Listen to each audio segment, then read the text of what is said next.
It is 125 years since women won the right to vote. And it's something we're incredibly proud of, as it set off, obviously, a worldwide trend. Thousands of people today around the country got together to celebrate the anniversary. Men and women, young and old, gathered to remember the women who have come before and those to come. Our reporter Te Aniwa Huri Hanganui filed this report. Annie Crummer got a crowd of 400 dancing after dawn broke in Auckland's Aotea Square, kicking off a day of celebrations for the 125th anniversary since women won the right to vote. Prime Minister Jacinda Ardern told the crowd she credits the women who came before her for laying a path for her and others to follow.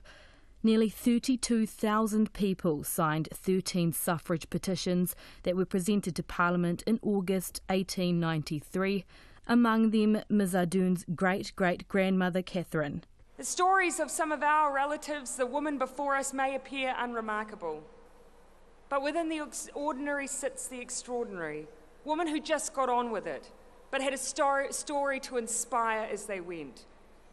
Catherine, Kate Shepherd, Elizabeth Mabel, Whetu Tirakatini Sullivan, Helen Clark, they're all part of a journey to equality that we're continuing to this day. Janet Wilson says it's a momentous occasion. We've come along with my two children to see our third female Prime Minister on this anniversary of Suffrage Day, and it just feels really momentous. So suffrage has just been, all my life I've had the right to vote, and my children will always have the right to vote. And to see it all come together in this neat little package was really, really powerful. But today's celebrations were also a time for people like Sharon Davies to reflect on what still needs to happen to achieve true equality. It is about equality, but taking that into a wider context as a woman with a disability. I have a slightly different slant on that, and so fighting for rights as a woman and then as a woman with a disability is slightly harder. Been doing it for many decades, and while I think it's getting better, it's always good to be on the front foot, so to speak. The Electoral Act, signed into law on the 19th of September 1893, gave women over the age of 21 the right to vote in parliamentary elections. The campaign for the vote was spearheaded by Kate Shepherd, whose 270-metre-long main petition, with more than 25,000 signatures, was unrolled to dramatic effect across the chamber of the House. New Zealand was the first country in the world to enact such legislation, and Christina Sayers-Wickstead believes this country will continue to lead the world. Suffrage is about universal suffrage. Yes, it includes women's suffrage, but it's about every single man, woman and child on this planet having the right to be who they are and to have a voice. That's what it means to me. And it also means New Zealand. Do you think we still have a way to go? Yes, we have a way to go, but this is the place that it will happen from for the whole world. This is the place it happened from for a reason.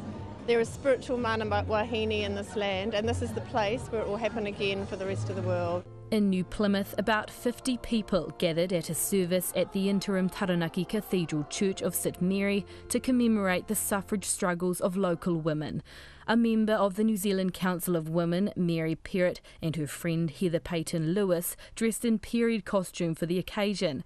Ms Perrott explains why. Because it is 125 years and we want to recognise that the women of 1893 were well dressed, and we thought it would be a lot of fun and interesting exercise to get into some of these long skirts and decorate some hats. Kate Shepherd is a personal hero of Miss Payton-Lewis's. And for us, Kate Shepherd is still very much our heroine. Yeah, she stands for an awful lot, and we want to bring her to the forefront for today's women as well.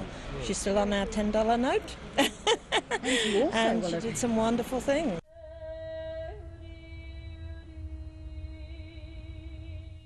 And in Wellington, many of those celebrating remembered a suffrage movement that was no easy victory.